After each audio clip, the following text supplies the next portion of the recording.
नमस्कार, मैं हूं आशीष चित्रांशी और आप देख रहे हैं the news launcher. Middle east से एक बुरी खबर है। अब तक आपको पिछले 4 दिनों से हम जो अपडेट दे रहे हैं उसमें ईरान और अमेरिका की जंग की आंच Qatar, Bahrain, Oman, UAE, Kuwait और जॉर्डन, इन 6 देशों पर उसकी आंच है। यही 6 देश झुलस रहे हैं और ये 6 देश भी यहाँ पर सिविलियन, यहाँ का अपना इस्टेब्लिशमेंट, यहाँ के अपने आर्थिक ढांचे वो सुरक्षित हैं। इन सभी देशों में सिर्फ और सिर्फ अमेरिकी बेस, अमेरिकी इंफ्रास्ट्रक्चर वही टारगेट पर है। लेकिन अब युद्ध में एक नया मोर्चा खुल गया है और किसी भी युद्ध में जैसे ही युद्ध एक मोर्चे से कई मोर्चे में तब्दील होता है, यानी युद्ध का विस्तार हो रहा है। वॉरफेयर के जो भी एक्सपर्ट या विशेषज्ञ लोग हैं वो इस बात को हमसे भी बहुत बेहतर तरीके से एनालाइज कर सकते हैं और समझा सकते हैं कि युद्ध एक सिंगल मोर्चे पे है तब तक युद्ध में कई गुंजाइश होती है रोकने की, समझौते की, शांति की। लेकिन जब वो मल्टी फ्रंट वॉर हो जाता है तो मुश्किल बढ़ जाती है। फिर युद्ध की भयावहता को कंट्रोल करना मुश्किल हो जाता है। वैसे ही जैसे नोएडा में 12वीं मंजिल पे आग लगती है तो 6वीं मंजिल तक ही योगी जी का जो पानी वाला फोर्स है पहुंच पाता है। तो जब कई मोर्चे होंगे तो आप एक मोर्चे पर शांति के लिए हर मोर्चे पर टर्म एंड कंडीशन चेंज हो जाती है।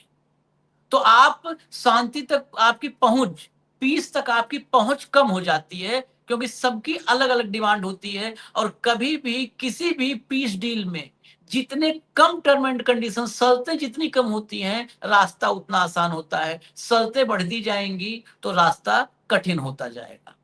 अब सऊदी जो बिल्कुल किनारे था, इस बार सऊदी चपेट में आया है और इसकी वजह स्वयं सऊदी है। सऊदी को भी बेचैनी हो रही थी। मोहम्मद बिन सलमान भी बेचैन थे कि युद्ध में हमको कोई पूछ नहीं रहा है, हम हेडलाइन में नहीं आ रहे हैं।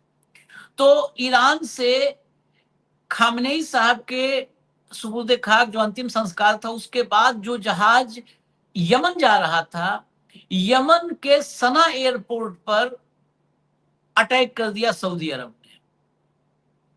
वो जहाज तो लैंड किया लेकिन यमन में यमन की सरकार जो आधिकारिक रूप से है वो बड़ी निर्बल है। वो कहने के लिए हमारे यहाँ हेडलाइन और एंकर एंकर करते रहे फोनों की यमन की सरकार हूतियों पर नियंत्रण करेगी।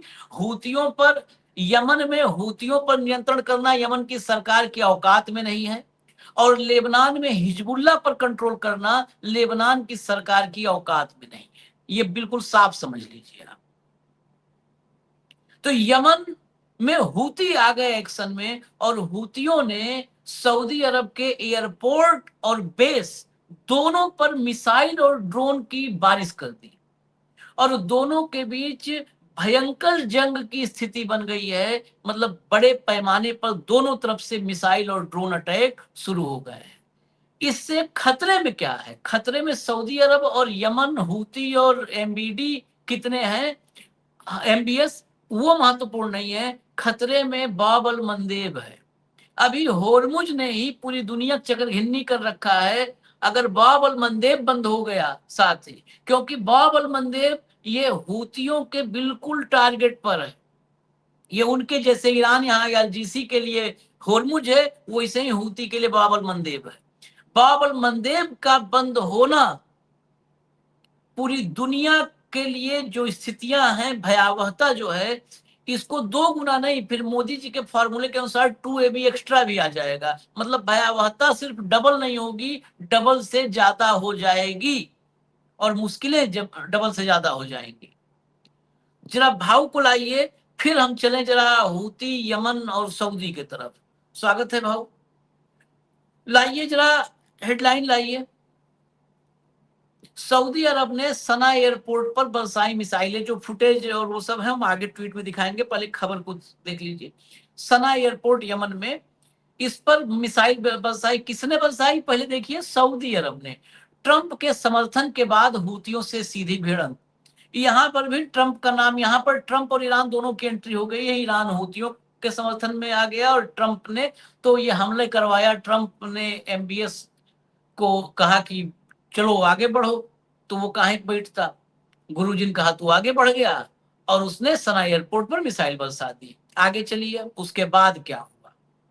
ईरान जंग में कूद पड़े हूती विद्रोही, सऊदी अरब के हवाई अड्डे पर बोला धावा। चलिए जरा आगे। हवाई अड्डे पर भयंकर धावा और फिर एयरबेस भी टारगेट किया है। यमन के हूती विद्रोहियों ने दावा किया कि उन्होंने सऊदी अरब के अबहा हवाई अड्डे पर मिसाइलों और ड्रोन से हमला किया है। हूतियों का कहना है कि यह कार्रवाई सना अंतरराष्ट्रीय हवाई अड्डे पर हुए हमले के जवाब में की गई है। वहीं यमन सरकार ने कहा कि सना हवाई अड्डे पर हमला उसकी सेना ने किया था। दूसरी ओर हूतियों ने इस हमले के लिए सऊदी अरब को जिम्मेदार ठहराया और अंतरराष्ट्रीय एयरलाइंस को सऊदी अरब के हवाई क्षेत्र से बचने की चेतावनी दी है। हालांकि दोनों पक्षों के दावों की स्वतंत्र रूप से पुष्टि नहीं हो सकी है। आगे चलिए, अगले आइए आगे हेडलाइन पर। होर्मुज से अलग यमन के हूती और सऊदी अरब में भी छिड़ गई जंग। दोनों ने एक दूसरे पर बरसाई मिसाइलें। आगे चलिए। यमन के हूतियों का सऊदी हवाई अड्डे पर मिसाइल और ड्रोन से हमला, इलाके में नए युद्ध का खतरा, एमबीएस को ट्रंप का समर्थन। अब जरा खबर के भीतर जरा डिटेल में चलिए, आइए। ईरान समर्थित यमन के हूती विद्रोहियों ने सऊदी के एयरपोर्ट पर मिसाइल और ड्रोन से हमला किया। इसके साथ ही एयरलाइंस को सऊदी एयर स्पेस से उड़ान न भरने की चेतावनी दी। इस हमले के साथ ही इलाके में एक नए संघर्ष के शुरू होने का खतरा पैदा हो गया। हूतियों ने इसे यमन की राजधानी सना एयरपोर्ट पर हुए हमलों का बदला बताया और इसके लिए सऊदी अरब को जिम्मेदार ठहराया। हूती सैन्य प्रवक्ता याहिया सूरी ने सऊदी अरब के खिलाफ हमलों की जानकारी दी। या आधिकारिक रूप से वो ऑफिशियली सब कैमरे पर जानकारी दिए हैं। आगे चलिए, चेंज कर। हूती सैन्य प्रवक्ता ने कहा कि सऊदी अरब के आभा इंटरनेशनल एयरपोर्ट पर हवाई हमलों के लिए बैलिस्टिक मिसाइलों और मानव रहित हवाई वाहनों यानी ड्रोन का इस्तेमाल किया गया।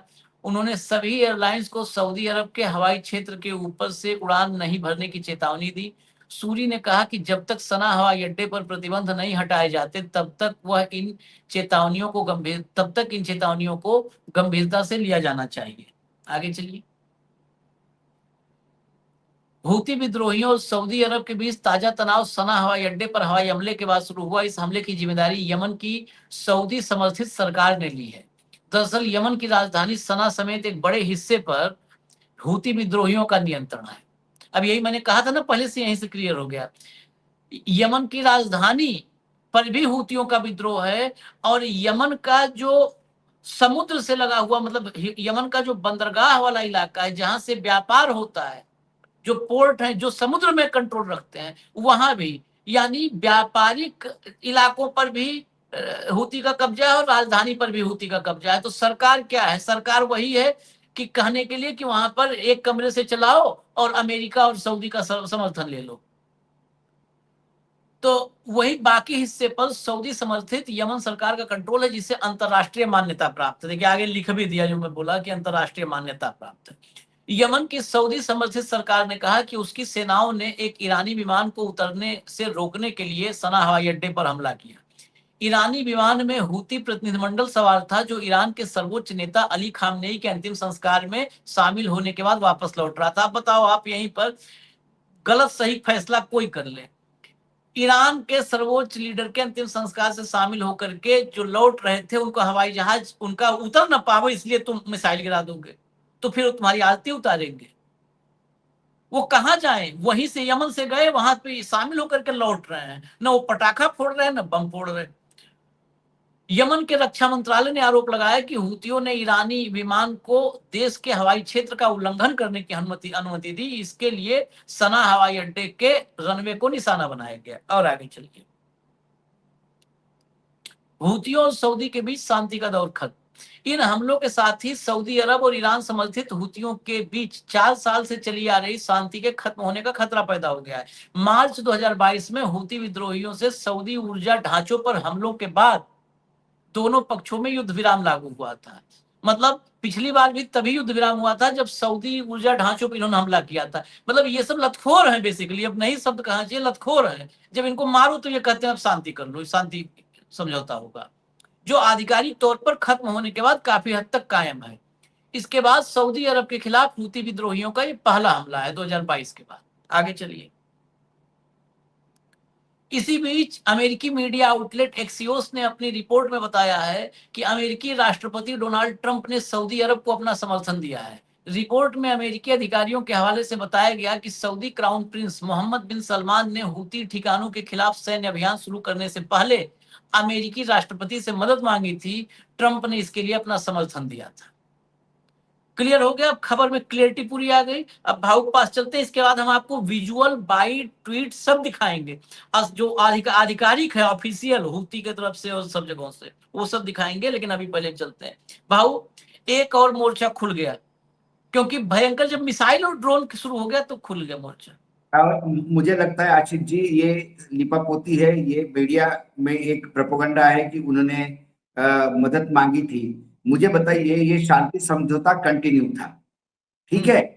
और इसमें हूती और सऊदी के बीच में यदि समझौता कंटिन्यू था, कोई आदान प्रदान नहीं था, कोई हमले नहीं हो रहे थे एक दूसरे पे, और यदि हूती का एक सिस्टम, जो एक आधिकारिक जो उनका मंडल है, वो ग्रुप यदि जा रहा था अंतिम संस्कार में और वापस आके वो लैंड कर रहा था, तो इसमें सऊदी को हूती के खिलाफ फ्रंट क्यों खोलना जबरदस्ती?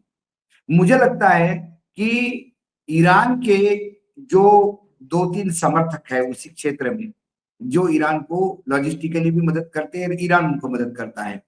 3H आपने बहुत पहले बोला था, क्योंकि इस देश को नरेंद्र मोदी की भाषा जल्दी समझ में आती। 3H, 5B, 3C, 8N, ऐसे। तो हमास, हिजबुल्लाह और हुती। हमास ऑलरेडी एंगेज्ड है, हिजबुल्लाह ऑलरेडी फ्रंट खोल के बैठा है, उनका और इजराइल का चल ही रहा है, और इन्होंने अब हुती को इन्वॉल्व किया। अमेरिका शायद ये प्रेशर डालना चाहता है कि आप यदि बाकी 7-8 देशों को टारगेट बनाओगे, तो हम भी फिर टारगेट बनाएंगे आपके समर्थकों को, यानी हुती को।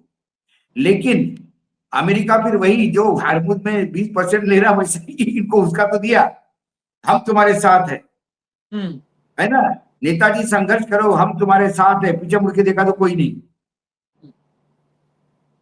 अब जब हुती ने हमले किए हैं रिटेलिएशन में, या जब हुती ने उसका जवाब दिया है, तो उसके आगे क्या? क्या अमेरिकन फोर्सेस हुती पे हमला करेंगे, या सऊदी पे लगातार हुती हमला करता रहेगा? इसके पहले भी सऊदी ने मार खाई, तभी जाके एग्रीमेंट पे आ गए थे। हाँ। सऊदी को खोने के लिए बहुत है आशीष जी, हुती के लिए खोने के लिए कुछ भी नहीं है। प्रॉब्लम वही है। और आपने बिल्कुल कहा, एक यदि हार्मोज यदि इतनी तकलीफ दे रहा है, और यदि ये बाबल मंदेब यदि ये फंस गया, तो इससे इंडियन ओशन, रेड सी, क्योंकि गल्फ ऑफ एडन, रेड सी से गल्फ ऑफ एडन से जो निकलता है वो सीधा इंडियन ओशन में आता है, और अफ्रीका, क्योंकि अफ्रीका का ऊपरी जो पार्ट है, जिसको हॉर्न ऑफ अफ्रीका के सिंह जिसको कहते हैं, वो जो 2 एरिया है, एक है दाजीबूती और दूसरा है इरिट्रिया।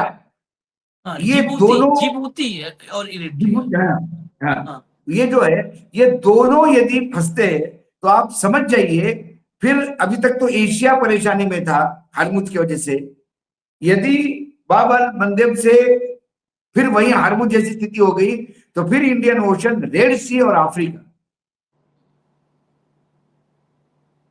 ये धीरे धीरे विश्व युद्ध का ही स्थिति ले रही है। अब दूसरा विश्व युद्ध, आप तो हिस्ट्री के बहुत बड़े अच्छे स्टूडेंट है Ashish ji, second world war कैसे चालू हुआ?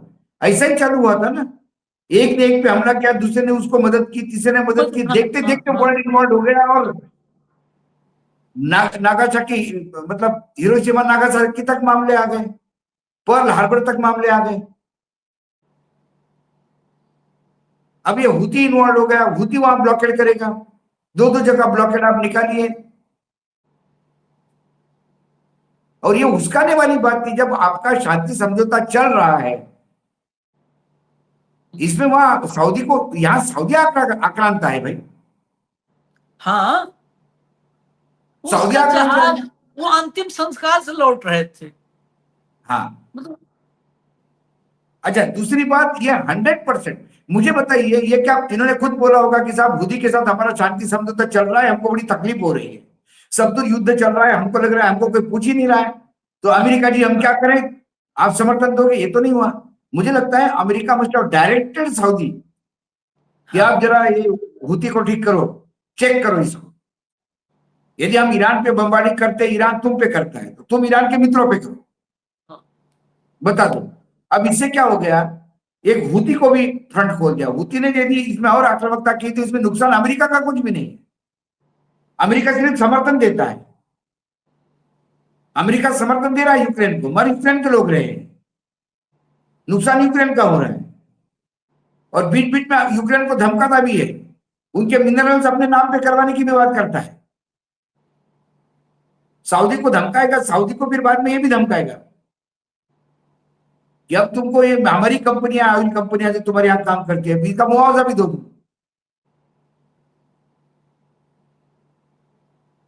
ये सऊदी का हमला नहीं था, ये अमेरिकन मुंह था। और और इसमें इसमें फंसेंगे कैसे भाऊ?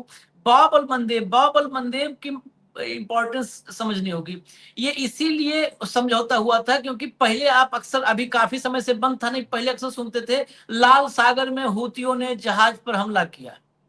लाल सागर, पूरा लाल सागर और बाब अल मंदेब तो बिल्कुल पतला सा रास्ता है, जैसे होर्मुज है वैसे ही, उससे भी थोड़ा खतरनाक है। तो लाल सागर, बाब अल मंदेब, ये पूरा इसके टारगेट पर होता था हूती के।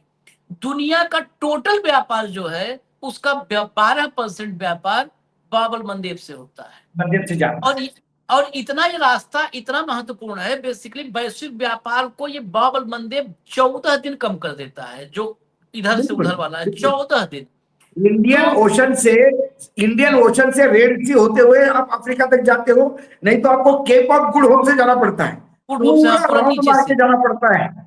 हाँ, तो 14 दिन कम करता। अच्छा, 12% तो हो गया वैश्विक टोटल टोटल व्यापार का 12%, ये बहुत बड़ा अमाउंट होता है टोटल वैश्विक व्यापार का 12%। और कंटेनर जो है वो दुनिया का जितना कंटेनर, 30% कंटेनर बाब अल मंदेब से निकलते हैं, मतलब 1/3 करीब करीब।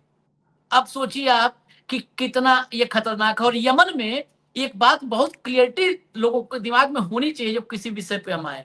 यमन में बार बार आप के पास खबर आएगी, जब आप गोदी मीडिया के चैनलों पर जाओगे तो इस पर लगातार चलाया जा रहा है। मेरे पास बहुत सारी क्लिप्स ऐसी देखी मैंने, तो मैं कहा कि क्लियरिटी होनी चाहिए कि यमन की सरकार हूतियों के खिलाफ अभियान चला रही है।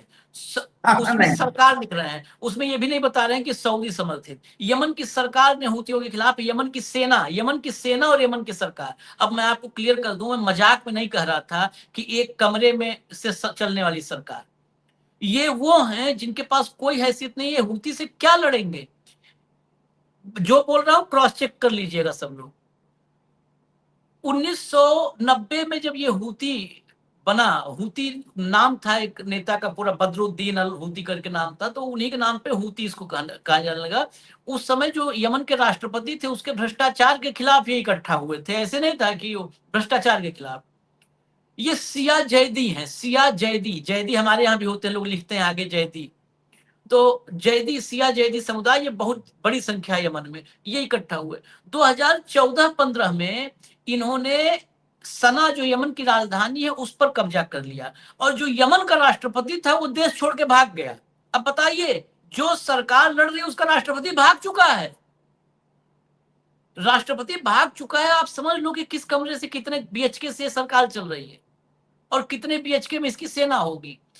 और हूती, पूरे देश पर हूती का नियंत्रण है, कुछ आंशिक हिस्सा छोड़ करके, जहां पर होता नहीं कि चलो अपने घर में जाके बच के रह रहे हैं तो अपना गांव इनका छोड़ दो, अपने गांव में राज करने दो इन सरकार को, तो वैसे ही छोड़ के पूरे यमन पर हूती राज कर रहे हैं। हूती ही अपनी मुद्रा भी, मतलब ये नहीं है कि ये कोई कहा जाए कि गुट है, बस आतंकी गुट जैसे वर्ल्ड कम्युनिटी कह देती है। अमेरिका ने सरकार को मान्यता दे रखी है, इसलिए बस मान्यता है उसको। हूती को नहीं मानते क्योंकि वो ईरान का गुट है, इसलिए उसको आतंकवादी बोलते हैं। हूती की मुद्रा है, हूती की सेना है, हूती का प्रशासन है, और सरकार जो थी मान्यता प्राप्त, उसका राष्ट्रपति भागा हुआ है, 12 साल हो गया। 12 साल से भागा हुआ है राष्ट्रपति।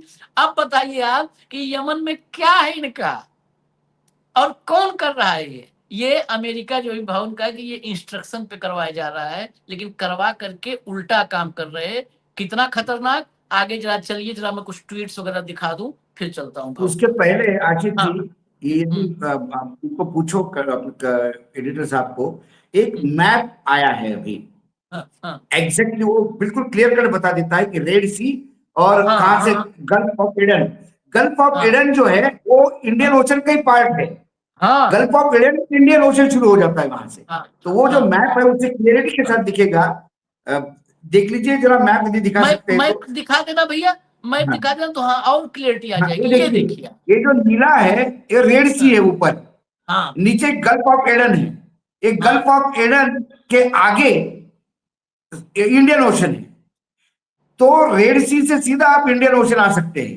ऊपर यमन है, नीचे जो मैंने बोला जो अफ्रीका के दो Djibouti, horns of Djibouti, Africa जिसको कहते हैं, जिबूती और ऊपर एक कंट्री है। इरिट्रिया, और ये, इरिट्रिया हाँ, और और ये जिबूती। जो, हाँ, यमन का जो एरिया दिख रहा है, जो सी पोर्ट्स दिखाए हैं, हम्म, ये एरिया हुती के कब्जे में है सारा।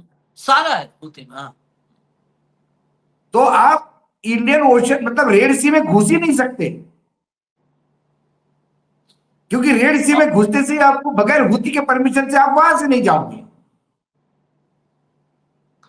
और ये जिबूती जो छोटा सा है भाऊ, हाँ मैं बताया, जिबूती जो छोटा सा आपको दिख रहा है, ये हाँ, जिबूती बेसिकली अमेरिका ने यहाँ पर, अमेरिका का जो सबसे बड़ा बेस है, अड्डा है, वो जिबूती में बना रखा है। जिबूती में अमेरिका का अड्डा है, लेकिन ये भी गजब की स्थिति है। जिबूती में अमेरिका का अड्डा है तो जिबूती में ही चीन का भी अड्डा है। हाँ, हाँ, ये जिबूती बेसिकली हो गया है कि चलो सब आकर के यहीं पर वो कर लो। और इसी जिबूती के लेकिन बगल में लेकिन जिबूती का प्रॉब्लम क्या है? हम्म, जिबूती का maximum area gulf of Aden से जुड़ता है। हाँ, रेड सी में सिर्फ ओपनिंग है उनका, और पूरा रेड सी हुती के पास है। यमन यमन का की सीमा बड़ी लंबी सी है। आप देखिए पूरा यू लंबी शेप में सीमा दिख है, रही है। हाँ, मतलब वो यमन पूरा की सीमा एरिया, इधर इंडियन ओशन भी जुड़ती है, और उधर पूरा हाँ, रेड सी उधर लाल सागर पैरेलल में है। चलती है। हाँ, तो ये, और दूसरी बात, वहां पर जिबूती में काउंटर बैलेंस है, काउंटर बैलेंस है। और वहां जिबूती में इसीलिए बेस से सबने बनाया कि ये सबसे महत्वपूर्ण व्यापारिक मार्ग है। उसी के नीचे सोमालिया है, जहाँ के सोमालियाई समुद्री लुटेरों की कहानी पूरे दुनिया में कहानी चर्चित होती है, रहती है। वो उसी के सारा नीचे उनका प्रकोप, उनका सारा प्रकोप सब। गल्फ ऑफ एडन में घूमते रहता है, इंडियन हाँ, ओशन में। हाँ, हाँ, इसीलिए हाँ, सोमालियों से लड़ने के लिए कई बार अपने इंडियन शिप्स जाते हैं नेवी के, क्योंकि हाँ, अपने हाँ, वाटर एरिया करीब करीब उनके आसपास पड़ती है, हाँ। तो समुद्री ये सीमाएं। बड़ा टिपिकल है। अगर ये मामला हो गया बाबर मंदिर। अब जरा, अब लाइए, जरा ट्वीट्स लाइए, ट्वीट्स लाइए। थोड़ा वक्त हमारे साथ आप लोग भी गुजारिए, क्योंकि खाली ये खबर बताने के साथ साथ हम चाहते हैं कि सब चीजें क्लियर रहें कि यमन हूती क्या है। यमन मिलिट्री फोर्सेज है formally claimed responsibility for a combined missile and drone strike on Abha International Airport located in southern Saudi Arabia, describing it as retaliation for the bombardment of Sana'a Airport. ये Iran की सरकारी agency Houthi का के हमले का confirmation दे रही है। आगे चलिए।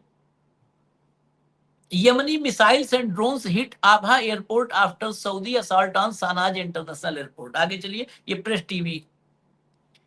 Yemen threatens to close Bab al Mandeb Strait, warns of $200 per barrel oil amid Saudi aggression. ये लाइन है जिसके बाबा तरफ हम रे, शुरू से आए थे। सब बाब अल सब अमेरिका मंदेब, के रास्ते पे जा रहे हैं। हाँ, ये बंद करेगा $200 जाएगा। आगे चलिए, कह रहा है $200 जाएगा प्रति पैदल, 150 नहीं। Press TV. Yemeni arm forces spokesperson Yahya Saree, इन्होंने क्या कहा? Saudi coalition war planes launched multiple strikes on Sanaa International Airport in an attempt to block humanitarian flights carrying peasants and civilians travelers, prompting a defensive response from Yemeni's armed forces. आगे चलिए। Mario Naufal, ये सबसे मतलब ज्यादा अगर information international लेना हो तो इनके आप टाइमलाइन पे जा सकते हैं। These images are coming out of Abha international airport, Saudi Arabia, during the Ansarullah attack earlier. ये अंसारुल्लाह जो है ये हूती का ही दूसरा नाम है अंसारुल्लाह, मतलब ईश्वर के साथ ही, मतलब अंसारुल्लाह। ये लाइए इसको दिखा दीजिए जो भी भेजा है, लगाया।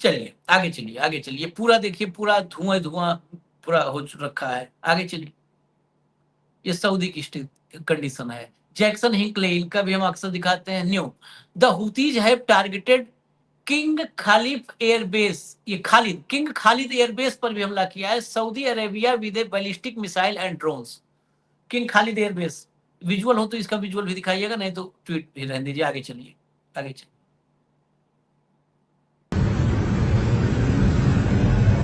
ये देखिए, ये ब्लैक एंड व्हाइट किया गया है क्योंकि इसमें तमाम मतलब भयानक तस्वीरें हैं, भयावह हैं। इसमें हूती विद्रोही ने, देखिए ये हूती विद्रोहियों ने पलटवार करके जो हमला किया है मिसाइलों से, उसके विजुअल्स हैं। रिपोर्ट में ये भी कहा गया है कि जेद्दा, रियाद और सऊदी अरब के अन्य प्रमुख शहरों को भी निशाना बनाया गया है।